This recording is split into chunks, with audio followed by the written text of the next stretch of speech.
Deus trabalha com ciclos e nós já entramos como igreja, num ciclo de conquista sobrenatural. Sobrenatural. E Deus está insistindo na palavra obediência. Nós já falamos semana retrasada e semana passada a pastora falou sobre perpetuar a bênção da obediência. E eu quero chamar essa palavra de obediência completa 2, já que ela fez a 1.0, 1.6, e eu creio que nós vamos caminhar neste nível de obediência à palavra do Senhor. Amém? Você crê nisso? Então nós estávamos falando de Josué capítulo 6, só para revisar sobre isso, e é quando ele dá a vitória aos filhos de Israel, quando as muralhas de Jericó caem. E uma das estratégias, e estratégia é algo muito importante que vem da parte de Deus. Ele fala no versículo 4 do capítulo 6 sobre 7 sacerdotes, 7 trombetas. Fala sobre o número 7, pelo menos 4 vezes. E também fala sobre silêncio. E eu quero que nós possamos entender um pouco mais sobre isso. Deus afirmou que ia dar a vitória. A partir daquele momento, só dependeria de obediência. E Deus já falou para você que você é mais que vencedor. Amém? E o que está faltando então, pastor? Obediência, talvez? É isso que nós queremos aprender. Sempre vai depender de nós. Isso que nós aprendemos na primeira palavra.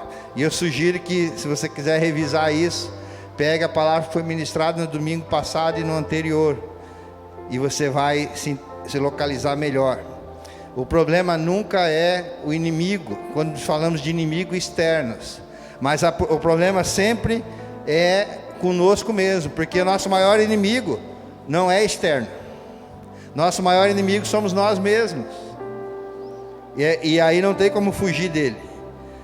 Então o poder do inimigo é um reflexo do nosso relacionamento com Deus. Isso nós aprendemos também. Quando o povo se afasta de Deus, o inimigo se engrandece. Quando o povo se arrepende e obedece, os inimigos são aniquilados, tanto os externos quanto os internos. Então toda estratégia precisa vir do Senhor. Toda estratégia ela precisa ser customizada, já que princípios funcionam por toda a vida, não, é imutável. Essa palavra que a pastora trouxe, 1450 a.C. aconteceu esses fatos. E vale até hoje esses princípios. É muito interessante. Falamos também sobre a lei da musculatura, que é muito simples. Quem exercita se fortalece. Quem não exercita, definha. Isso tanto para o físico, moral, espiritual. E a pastora trouxe sobre Raabe, que protegeu, ouviu falar de um Deus que dominava tudo, e quando chegou na cidade ela protegeu os filhos de Deus, e ela, com essa atitude, com arrependimento, com entendendo a estratégia de Deus, ela salvou a toda a sua família, e mais do que isso, ela se tornou parte da genealogia do próprio Jesus Cristo. Então foi algo muito precioso que ela fez, e trouxe continuidade para a sua família. E isso é muito importante. Então, até quando nós vamos continuar sem arrependimento? Até quando nós vamos continuar sem fazer a diferença? Porque o melhor já foi nos dado. Você está na geração que recebe e tem à disposição muito conhecimento. Talvez essa seja a nossa grande crise. Porque conhecimento sem prática, ele gera crise. Não é verdade? Conhecimento sem a prática, ele gera crise. Não adianta você ser formado como o melhor médico se você trabalha no açougue. Se você não exerce, se exerce a função, você vai estar em crise. Você se especializa no melhor e está fazendo coisas que não tem nada a ver, você está em crise. Nós temos tanto conhecimento que na hora de executar travamos, porque aquilo não é o melhor. Sempre vai ter, sempre você tem informação de que há algo melhor sendo lançado, sendo feito por alguém, e aí você desanima. E Deus espera, sabe o quê? Que você faça o que é excelente na sua vida, para você. Faça o seu melhor. Faça o seu melhor, faça o que está ao teu alcance. Mas esse, comparado a que outros fazem, não é o melhor. Eu sei, eu tenho consciência de que a pastora Genoveva ministra muito melhor do que eu. Eu fico sentado ali, eu posso ouvir ela horas. Aliás, eu ouço ela há mais de 30 anos e não enjoo da voz dela. Mas isso sou eu. E ela ministra poderosamente. Eu falo, quando eu crescer, eu quero ministrar igual ela. Eu sempre falo isso. E falando da pastora Genoveva, eu quero declarar aqui que eu parei com 51. Que a pastora agora fez 52. Pensaram que era outra coisa, né? Eu sabia que ia chocar, por isso que eu quis falar. E entreguei a idade dela, ela falou que não era para dizer. Então nós estamos vivendo num tempo, queridos, que precisamos entender, destrinchar aquilo que é esse conhecimento. Precisamos entender e praticar. E que essa é a grande questão. Não é o quanto você sabe, sim o quanto você pratica. E quando vier crítica, eu gosto muito de Moody, e por muito tempo foi o protetor de tela do meu computador, que ele diz assim: é melhor o jeito que eu faço do que o jeito que você não faz. Porque receber crítica de quem não está fazendo, para você tem que ser irrelevante.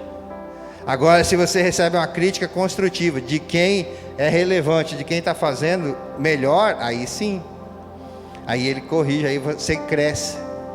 Mas crítica por crítica, fuja disso. Então, esse versículo 4 do capítulo 6 fala pelo menos 4 vezes sobre esse número 7. E como eu dei uma pincelada, eu queria dar uma aprofundada um pouco nisso. O número 7 carrega um princípio indispensável, citado nesse caso mais uma vez na Bíblia. E nada do que é citado na Bíblia é por acaso. Tudo tem um fundamento, tudo tem um propósito. E não é à toa que foi falado sobre o número 7.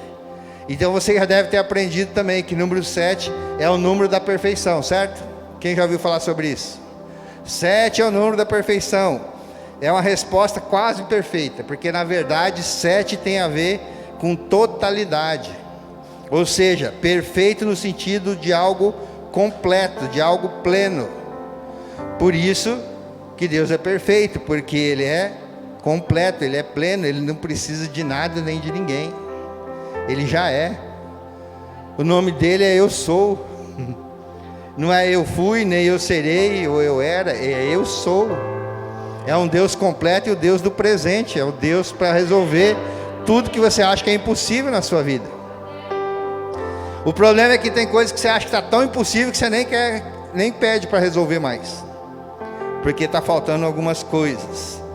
Então, quando nós unimos a essência dessa estratégia que Deus deu, no caso da derrubada do muro, e nas estratégias que Ele te dá na sua vida, que é a obediência, essa é a grande estratégia, obedecer ao Senhor.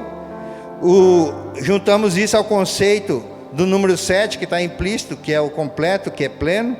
Nós temos a obediência completa, e isso resulta num movimento poderoso de Deus, que gera e faz a vontade de Deus.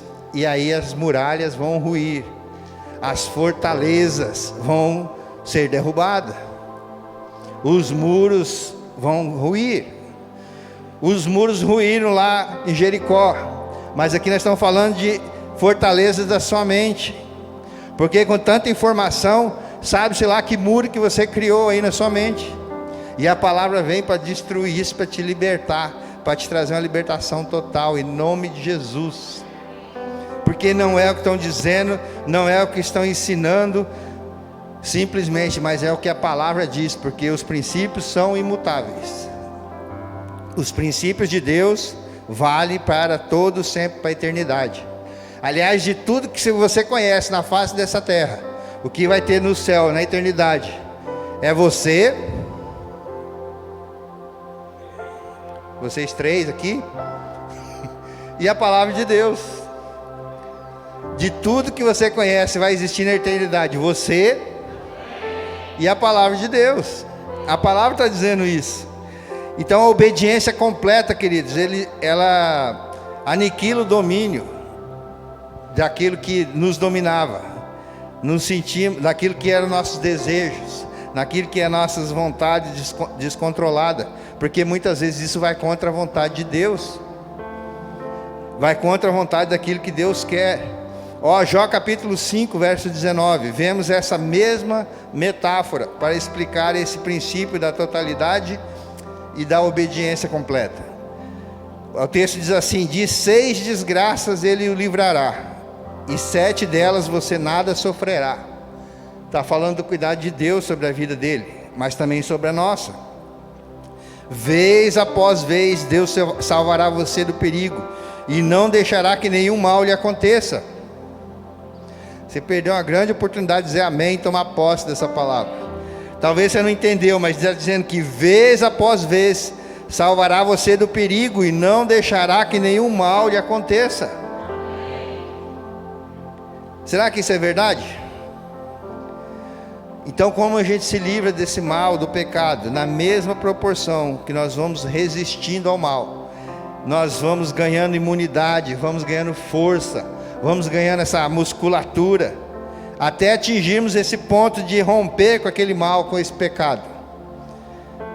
E aí esse mal, esse pecado deixa de apresentar, deixa de ser uma ameaça, uma tentação, e ocorre um avanço sobrenatural na sua vida, para aquilo que é a vontade do Pai, a vontade de Deus.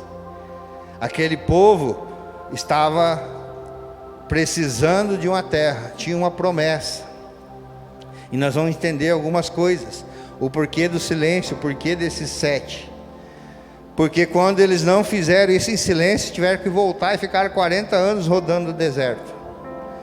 Aí eles escutaram, cresceram escutando essa geração, nossos pais, nossos descendentes, nossos ascendentes se perderam no deserto. Então vamos obedecer esse que está aqui. E sabe, queridos, o que mais nos atrai, o que nos tenta, o que tenta nos derrubar, eu listei 3 coisas aqui, que é poder, dinheiro e sexo.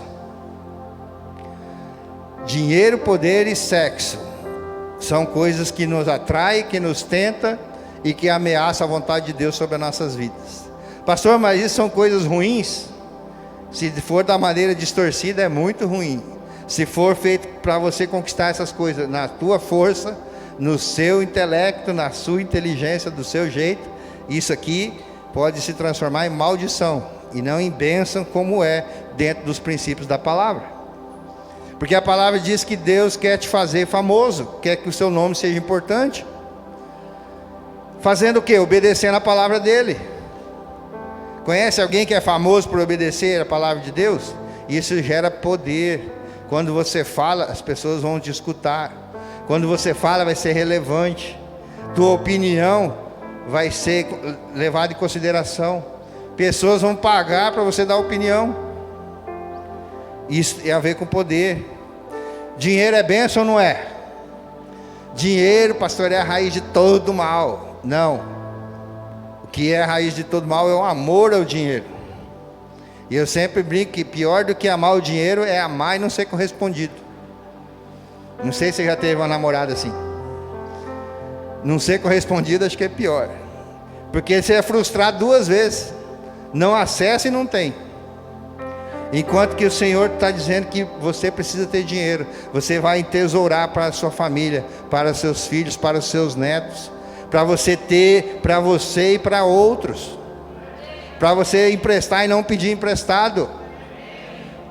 Amém? Isso é o que tem a ver com dinheiro. Pastor, e na questão de sexo? Meu Deus, como é ensinado errado. Devíamos aprender com nossos pais. Nossos filhos foram ensinados muito abertamente. E de vez em quando eles ficam com vergonha de alguns assuntos. Quando a gente vai falar. Por quê? Porque é melhor aprender com o amiguinho, aprender da forma errada, da forma que o diabo quer ensinar, que é a forma totalmente errada. Então não aprende da forma certa. E onde que sexo é abençoado por Deus? Somente num lugar, dentro de uma aliança de casamento. Qualquer outra coisa que você pensar está errado e é pecado. Simples e complexo assim. Então, de forma equilibrada, dentro dos princípios da palavra, essas três coisas são muito boas, são muito ótimas. O problema é que nós queremos a qualquer custo, e aí não entendemos os princípios. Então vamos lá para aquilo que o texto fala. Ele manda 7 sacerdotes, e falar sobre sacerdócio é algo muito, muito amplo, muito complexo. Mas sacerdócio aqui no sentido de servir, de se esforçar, de ter competência, de ter profissionalismo em todas as áreas da sociedade. Na área que você atua, você precisa ser o sacerdote lá e fazer o melhor, fazer tudo como se fosse para o Senhor. Então o sacerdócio é algo sagrado, e ele levantou 7 para ir à frente, para dar o exemplo e para tocar a trombeta, a buzina, o chofar, como eu fiz semana passada demonstrando aqui. Tudo deve ser feito com essa motivação e dedicação de agradar a Deus e servir a Deus e seus propósitos. E isso tem a ver com o sacerdócio, porque nós, queridos, se é para fazer para Deus, tem que fazer o melhor, o seu melhor. O seu melhor é que importa. Você imagina, e nós somos assim. Você não gosta que faz algo para você por obrigação ou de qualquer jeito. Nós vamos entrar agora no período de amigo secreto. Já sei, vou ganhar um cinto, vou ganhar um sapato que não serve, uma camiseta apertada, do mais barato possível. Faz a reunião de quanto vai ser? De 15, não, é pouco, então de 20, de 50. O que nós vamos comprar de 50? Né? Um sanduíche, um cachorro quente, você consegue. Então, você não gosta que faz as coisas de qualquer jeito, sem ânimo, por obrigação. Quem faz isso geralmente são empregados e não servos. Servos faz o melhor, porque sabe o que está fazendo para Deus. Você imagina o seu time totalmente animado, ganhando, e a torcida toda desanimada. Vamos lá, torcida. Foi gol. É assim que faz? Quem assistiu o último jogo do Flamengo e o Atlético? Imagina se a gente tivesse aquela motivação na hora do gol, na hora do louvor. Eu não vou falar dos flamenguistas, lógico. Eu sei como é que os flamenguistas reagiram. Foram 3-0, né? Então, é difícil. Mas vamos pensar naquele que ganhou. Aí você está numa celebração para o Senhor, exercendo o seu sacerdócio, entregando o seu culto para Deus. E aí você está cantando assim: a alegria que está no coração de quem já conhece Jesus. A verdadeira paz só tem aquele. Imagina que esse ano. Então como é que canta? A alegria que está no coração de quem já conhece Jesus. A verdadeira paz só tem aquele que já conhece a Jesus. O sentimento mais precioso que vem do nosso Senhor é o amor que só tem quem já conhece a Jesus.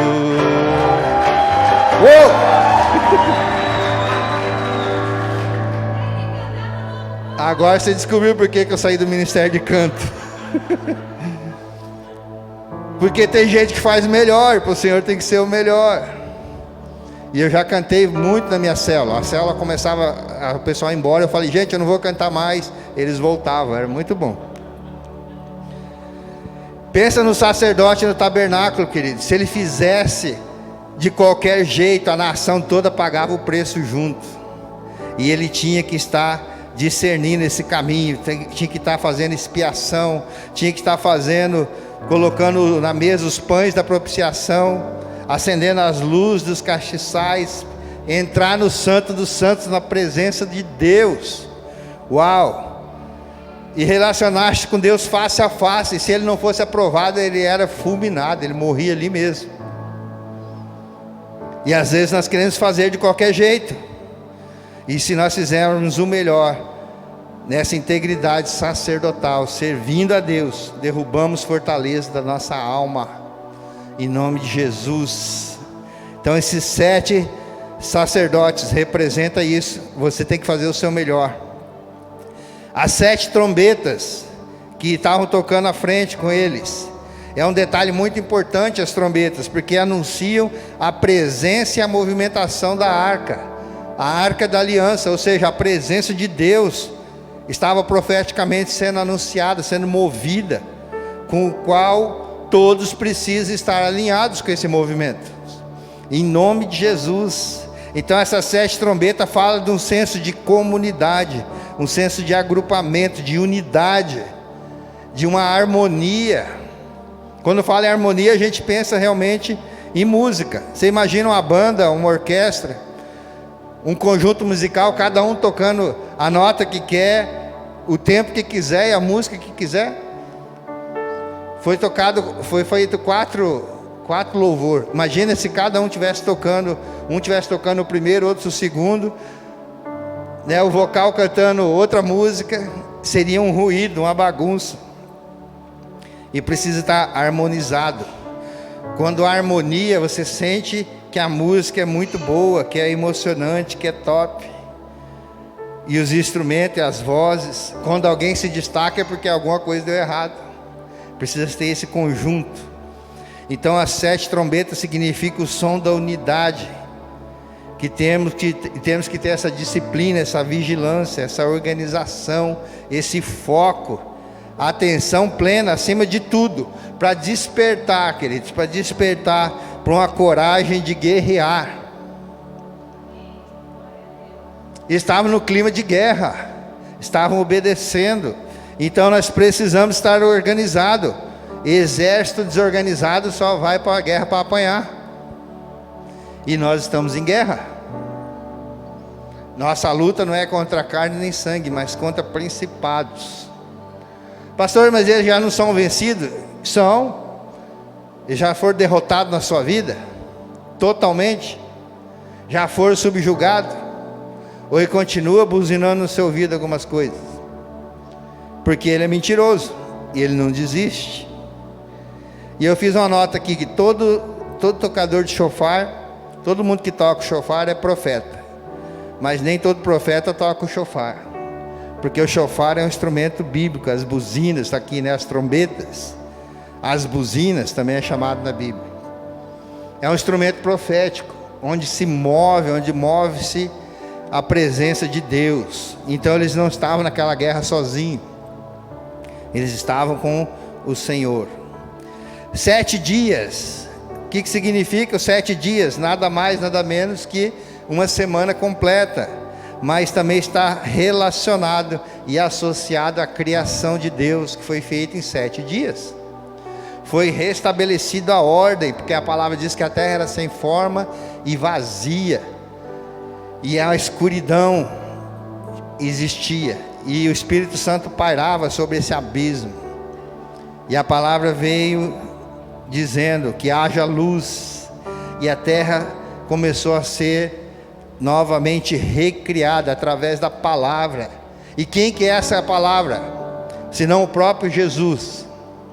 O pastor está dizendo que lá em Gênesis capítulo 1, lá na Bíblia, Jesus já estava lá? Exatamente. Então me dá um texto que prova isso. João capítulo 1, versículo 1. Diz que no princípio era o verbo, e o verbo se fez carne. E Gênesis significa princípio. Então Jesus estava na criação. Quando Deus falou, haja luz, a palavra era o próprio Jesus, e houve luz. Então nós temos essa recriação a partir do caos imposto por aquelas fortalezas. O povo estava fora disso tudo, e nós vemos esse ciclo acontecendo, 7 dias, 7 meses, 7 semanas, múltiplos de 7 em toda a Bíblia, falando de ciclos e falando de perfeição. Um bem conhecido que aconteceu quando José interpretou o sonho do faraó. Ele sonhou e viu 7 vacas gordas, 7 vacas magras, e depois houve períodos de fartura, 7 anos, e período de escassez durante 7 anos. Deus avisou. Mas o que eu quero dizer com isso, queridos, é que O tempo, ele é cíclico. A natureza, ela é cíclica. Nós temos 4 estações em um ano. E esses períodos vão acontecendo. E nós estamos nesse ciclo, fechando um ciclo da igreja, começando uma nova etapa de como pregar o evangelho. Pessoas importantes foram recolhidas já.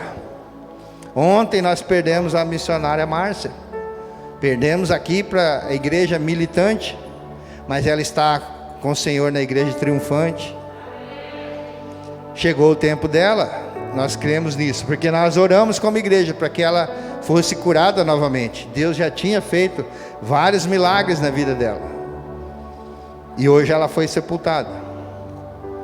E perdemos um militante importante na nossa cidade, mas Deus quer levantar você para substituir o que ela estava fazendo, para fazer aquilo que Ele já tem para você.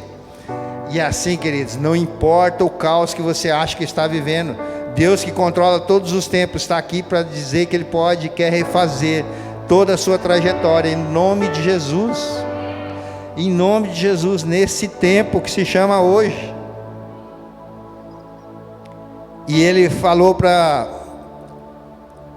rodar a cidade durante 6 dias, 7 dias. No 7º dia, dá 7 voltas. No 7º dia, rodeará 7 vezes. Esse detalhe está ligado ao princípio do descanso, de um esforço, de uma perseverança completa, que vai terminar em descanso e libertação completa. Esforço completo para a libertação plena. Então nós precisamos aprender a descansar no Senhor, a superar a nossa ansiedade. E a ansiedade é pecado. A ansiedade, ela é pecado sim, queridos, porque tem a ver também com falta de fé. A ansiedade nos leva a fazer transgressões.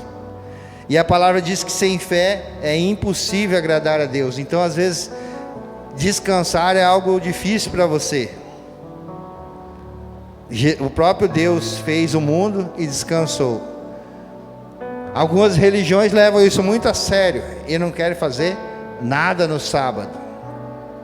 Mas aqui Deus não está estabelecendo um dia da semana, mas dentro de um ciclo Ele está estabelecendo um princípio, que você precisa descansar. E o nosso descanso como família pastoral é na segunda-feira. Nosso sábado é na segunda, porque é onde nós fechamos o nosso ciclo. Então nós precisamos entender isso. Josué capítulo 6, versículo 9 e 10, vamos ler novamente. Os soldados armados marchavam à frente dos sacerdotes que tocavam as trombetas, e o restante dos soldados seguiam a arca. Durante todo esse tempo tocavam as trombetas. Mas Josué tinha ordenado ao povo: não deem o brado de guerra, não levante a voz, não digam palavra alguma, até o dia que eu ordenar, então vocês gritarão. Ele não trouxe tudo explicadinho como está aqui para nós. Ele falou: nós vamos marchar, vai ser assim, assim, assim, e quando eu der a ordem vocês vão gritar. Se tivesse que rodar lá 1 ano, eles iam estar obedecendo. Mas ele deu essa palavra: até o dia que eu ordenar. Não falou no 7º dia. Por isso a obediência completa. O caminho que Deus tem para você, Ele não vai te mostrar todo ele. Sabe por quê? Porque senão você não vai. Eu estou dizendo porque se Ele tivesse mostrado para mim, eu não ia. Provavelmente eu teria desistido. O quê? Eu vou passar por aí? Não. Mas por obediência, vamos lá. Mais 1 milha, mais 1 milha. Quem já foi daqui Cascavel de carro? Muita gente. E o farol do seu carro ilumina daqui Cascavel? Você olha daqui Cascavel, uau, não tem perigo, vamos nessa. Para quem não está na cidade, Cascavel fica a 160 quilômetros daqui. E aí, o que acontece? Se você tiver um farol muito bom, é um farol de milha. E se tiver muito claro durante o dia, 2 milhas você vai conseguir ver na frente. Então você só vai saber se tem perigo, o que tem pela frente, se você avançar. E é isso que Deus está falando aqui. Então esses aspectos são muito importantes, são espirituais, e precisa ser identificado e compreendido. Os homens armados que à frente significa, os soldados, né, armados, significa a nossa perseverança, nossa arma de guerra, perseverança. A arca vinha no meio, significa a nossa aliança.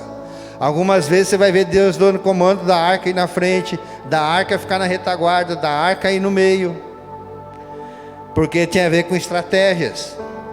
E na retaguarda, atrás de todos, significa vigilância. Então, perseverança, de olho na aliança e cuidando da vigilância sobrenatural, para você entrar num ciclo e completar um ciclo sobrenatural na sua vida. E isso é muito real, isso é muito verdadeiro. Como que acontece isso na prática? Você persevera, você vê aquilo que você foi aliançado com o Senhor Jesus, e você fica vigilante para ver se o inimigo não está tentando tomar isso. Na última rede de homens, tem homem aqui não? Glória a Deus. Na última rede de homens eu desafiei eles a orar em 30 dias, escolher um companheiro de jugo, já que a gente na pandemia não podia estar se abraçando, estar juntando muita gente, e desafiei a orar em 30 dias.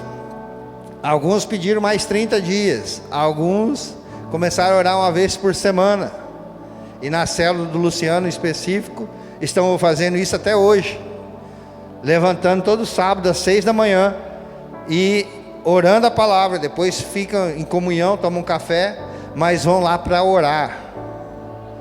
Queridos, eu estou falando de novo, homens levantando 5:30 da manhã para estar lá às 6 para orar. Você acha que isso é natural? Para mim isso é sobrenatural. Ontem eu pude estar, as mulheres estavam juntas, e ela sabia o privilégio que é isso.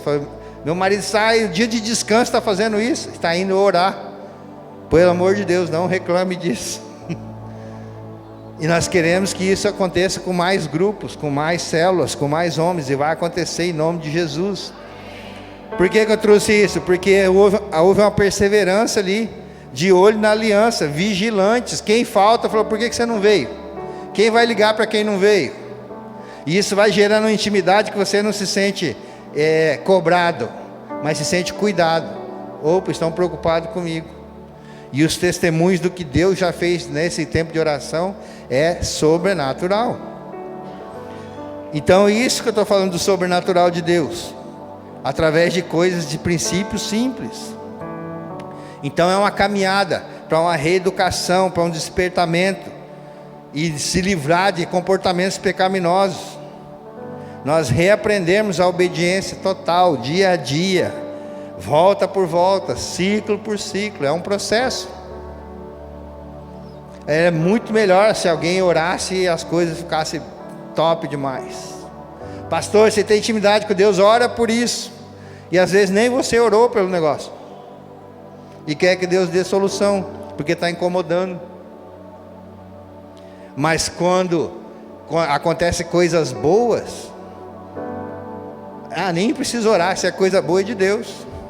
E aí você pode estar sendo enganado, porque o que a gente considera bom, às vezes Deus não considera.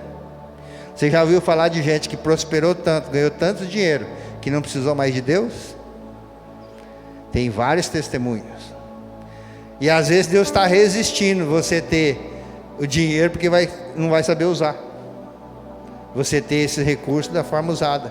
Deus está resistindo. Às vezes você tem o poder que Ele quer que você tenha, porque você não vai saber usar. E aí afora fala: quer saber o caráter de alguém? Dá poder para ele. Coloque ele num cargo de liderança. Então, lidar com as tentações, queridos, tão de perto, com o assédio, é muito, muito, muito difícil mesmo.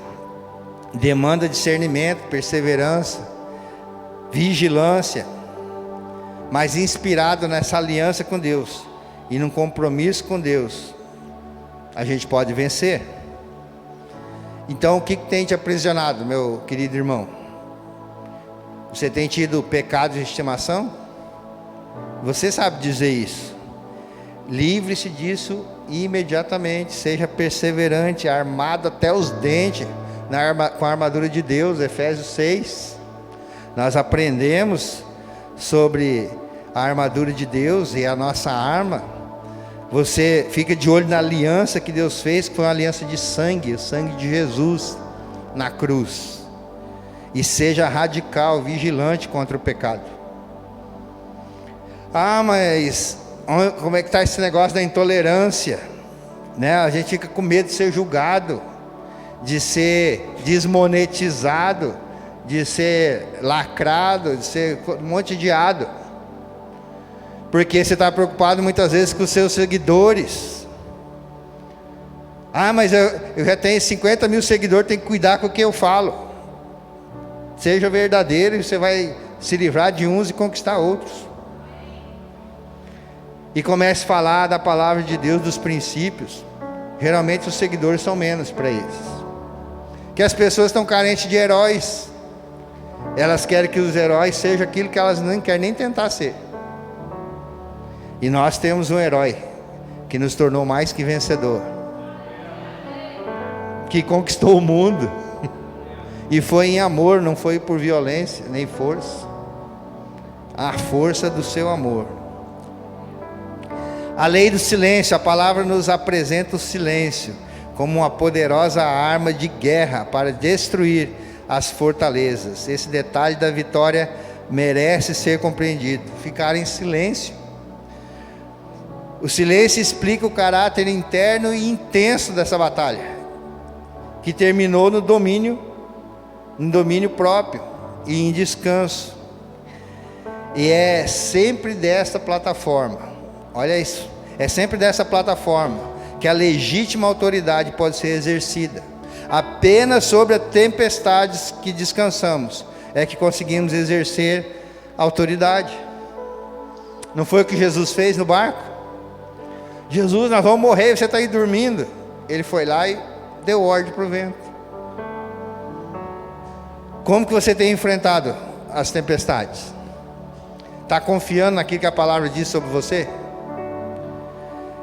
Olha que nós cantamos: cante mais alto, levanta um aleluia diante do inimigo. Os céus vai guerrear por mim. Que louvor poderoso. Podia pregar só em cima disso.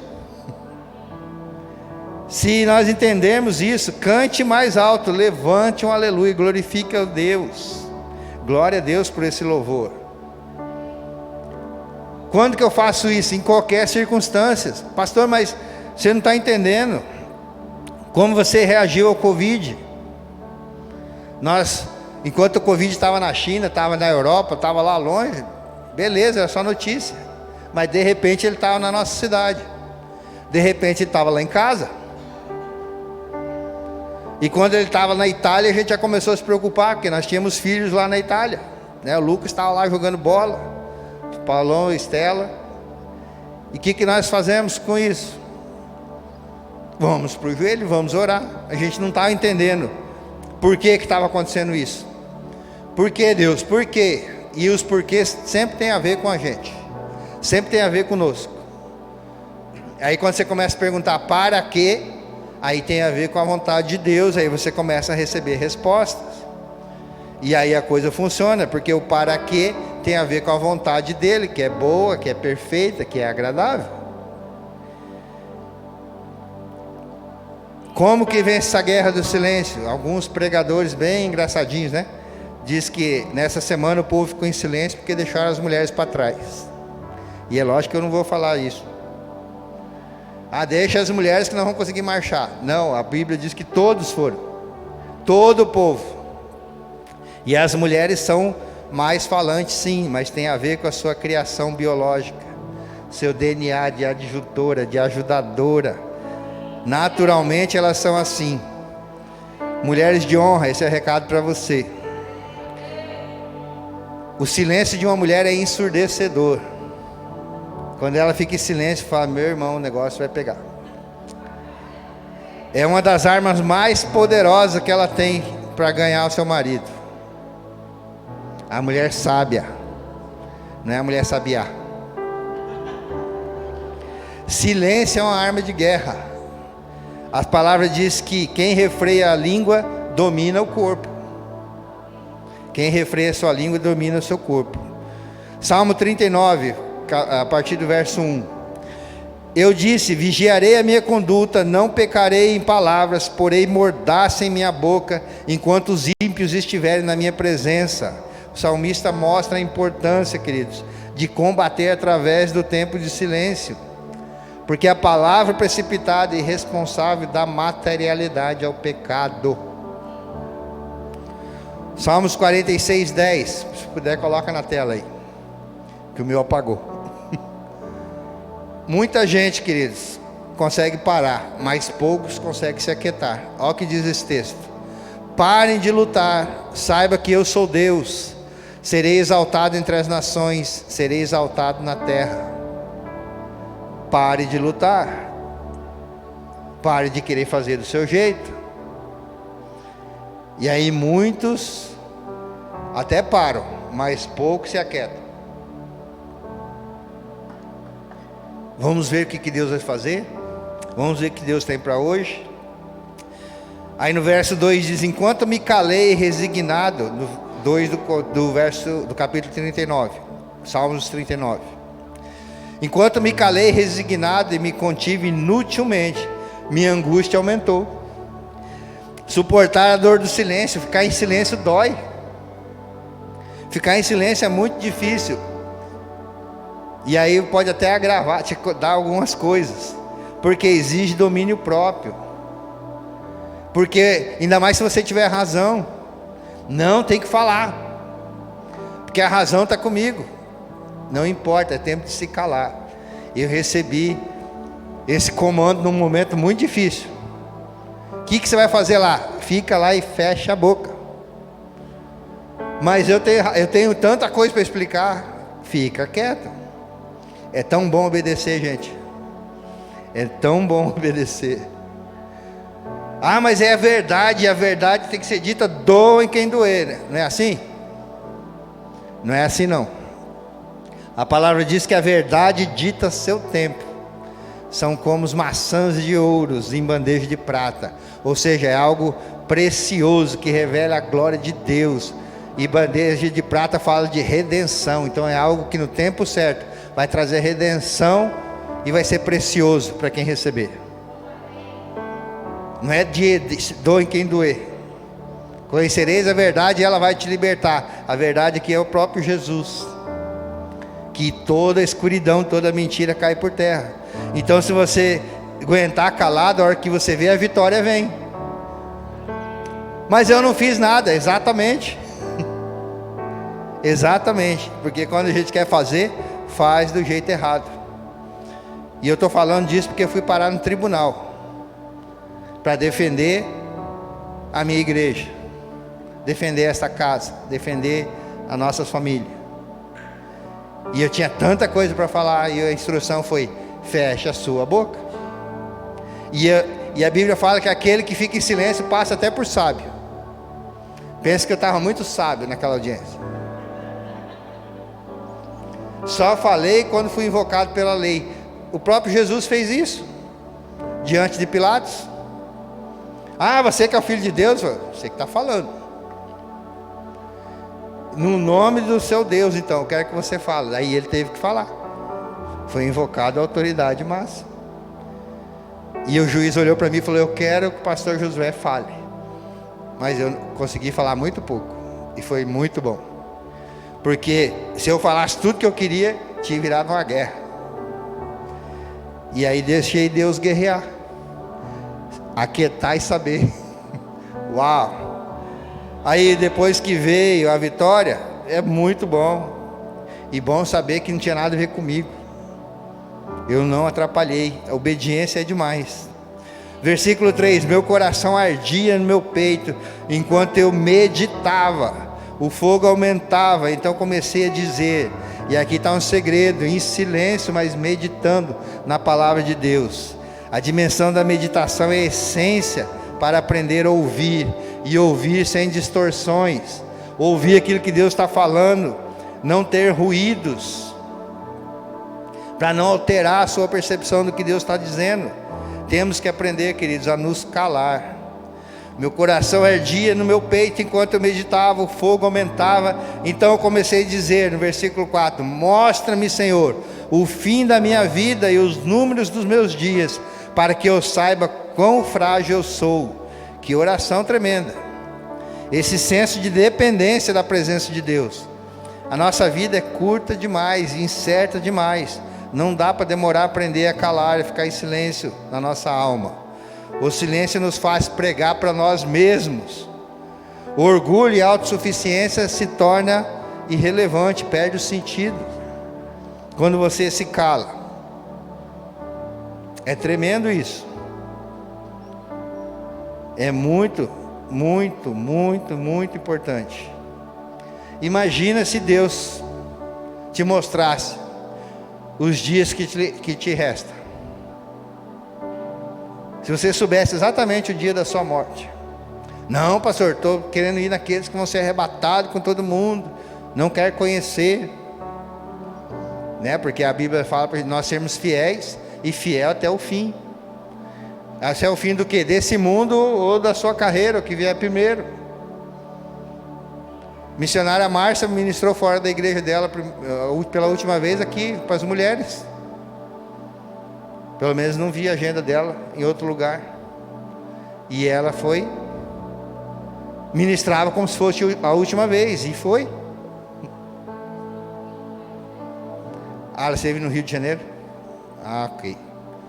Mas na cidade nós tivemos o privilégio de estar com ela. Se Deus mostrasse o final, será que mudaríamos o comportamento? E se for amanhã, semana que vem, daqui um mês? E se você não tiver em 2022? Meu Deus, pastor, vira essa boca para lá. É um detalhe bem interessante isso. Todo mundo quer ver Deus, quer ir para o céu, mas ninguém quer fazer o caminho. Será que é porque não tem certeza para onde vai? Porque cristão de verdade, ele não morre, ele é promovido. Ele é promovido para o céu. Eu já estou falando tanto isso que alguém vai falar no meu velório, bem que ele falou. Eu tinha gente que falava assim, na célula: é, né, Josué? Gente que nunca morreu agora está morrendo. E no velório dele eu tive que falar isso. Mas nem isso nós podemos falar, porque né, tem o seu Elias aqui que morreu 2 vezes, 3, segundo a contagem do Saulo. Foi dado como morto, apareceu na célula, morreu, ressuscitou, aí morreu de novo. Aí um monte de gente triste: ai pastor, por quê? Eu falei: é a 3ª vez. Então nem dá para fazer essa brincadeira, gente que nunca morreu. E agora tem o Gilson aí, que já teve lá, semana passada ganhou 2 presentes. Nasceu 2 vezes. No versículo 7 do Salmo 39: mas agora, Senhor, que hei de esperar? Minha esperança está em Ti. Reavivamento da esperança. Deus cumpre toda a sua palavra, creia nisso. Não coloque expectativa em coisas ou em homens, apenas em Deus e na sua palavra, nos seus princípios. O que vier de bom dos homens, porque tem homens bons sim, isso é lucro. E o que vier de frustração, isso leva para a cruz. Assim nós nos tornamos pacientes, longânimos, nos tornamos pessoas melhores. O que vier de bom dos homens é lucro. O que vier de frustração leva para a cruz. Sabe, querida, a coisa que mais dói no coração do ser humano é ingratidão. Só que quem pratica ingratidão não te prometeu que ia fazer tal coisa. Você criou uma expectativa. Tem gente na igreja que ficou muito magoado porque o pastor nunca foi na minha casa. Mas quantas vezes você convidou? Não, quero que ele se ofereça. Nunca convidou e quer que apareça lá. Se aparecer sem convidar, fala: esse pastor é mal educado mesmo. É assim que acontece. Então, frustração, queridos, ingratidão tem a ver com a nossa expectativa. Coloque tudo isso no Senhor. No versículo 8: livre-me de todas as minhas transgressões, de todas as iniquidades. Não faça de mim um objeto de zombaria dos tolos. Não é de hoje que as pessoas têm medo de ficar mal na fita. Não deixe que eu seja um objeto de zombaria. Olha o pedido. Não deixa eu pagar mico. Vitória, querido, sobre a carnalidade. A chave para vencer o pecado é aprender o caminho do silêncio. O silêncio é libertador. Quando você controla a língua, você controla a ansiedade. Eu já falei, ansiedade é pecado. Ansiedade é falta de fé. É algo viciante que nos prende às muitas transgressões. Quando aprendemos a calar, evitamos muito pecado e desgaste e sofrimento, só ficando calado. Provérbios 10, 19. Quando são muitas as palavras, o pecado está presente, mas quem controla a língua é sensato.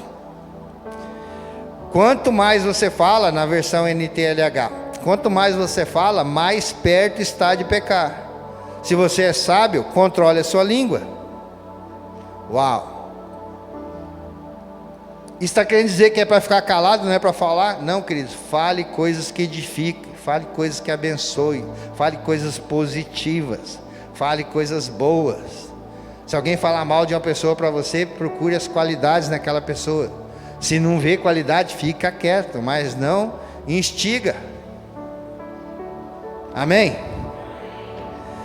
O grito do silêncio, até o dia que eu vos diga, até o dia que eu disser para vocês, Josué 6,10, então você vai gritar. Após entender isso tudo melhor, Deus fez ruir as fortalezas do inimigo. Essa esperança sólida que vem do silêncio transformou em oração o grito do silêncio, numa unidade restaurada, numa paz interior, num descanso da alma. E isso tudo em concordância com o poder de Deus fez ruir as muralhas de Jericó. E aqui estabelece um poderoso ciclo para a sua, para a minha, para a nossa vida. O silêncio se transforma em oração, e a oração quebra o silêncio de Deus ao nosso respeito, ao nosso favor. Isso é libertador. Glória a Deus por isso. Então, que nós sejamos perseverantes, que nós estejamos atentos à aliança que nós fizemos com Deus e vigilantes para não desviar dela, em nome de Jesus. Em nome de Jesus. Você crê nisso, queridos? Que essa graça possa invadir o seu coração, sua alma, seu espírito. Pastor, então como que eu devo ser obediente? Respondendo ao chamado de Deus em tudo. E Deus te chama para arrependimento. Arrependimento do quê? Da forma que nós vivemos até hoje, procurando os nossos interesses, procurando restabelecer o nosso reino, as nossas coisas, para depois vamos ver o que Deus quer que eu faça. Não, tudo está implícito nesse reino. Você exercer esse sacerdócio, você ser um sacerdote que anda anunciando com a trombeta na mão. Vamos falar, o que é isso que ele está falando? É algo de Deus, em todas as áreas da sociedade. Pastor, mas eu nunca aceitei Jesus, ou eu já aceitei Jesus, estou desviado dos caminhos.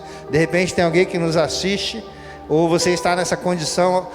Deus está me dando um comando para te pedir perdão como igreja do Senhor na terra, como a igreja organismo do Senhor aqui na terra, para que você volte para os caminhos. Se a igreja te ofendeu, volte para esses caminhos, se arrependa, porque as pessoas são imperfeitas. Coloque sua esperança no Senhor, faça tudo para ao Senhor, e você vai prosperar sem limites. Você vai chegar diante de Deus e Ele vai falar: servo bom e fiel, obediente, entre no descanso do seu Senhor. Então, se você quer voltar para esses caminhos, se você nunca fez essa oração para entregar a sua vida para Jesus, eu te convido a você ficar de pé, a colocar a mão no seu coração, e a igreja pode fazer isso junto comigo. E repete comigo essa oração. Fala: Senhor Jesus, mediante a tua palavra que foi ministrada, eu quero te confessar que eu sou pecador e que eu preciso de ti, e por isso eu aceito o seu sacrifício na cruz. Por isso eu te recebo como meu único e suficiente Salvador e Senhor. Escreva, Senhor, o meu nome no livro da vida, e que eu possa te obedecer, sendo mais que vencedor em todas as coisas, em toda a tua palavra, em nome de Jesus, em nome de Jesus, no nome santo poderoso de Jesus. Amém, amém. Glória a Deus. Dê uma salva de palmas ao Senhor, porque Ele vive, Ele reina, Ele é digno de ser adorado e de ser invocado.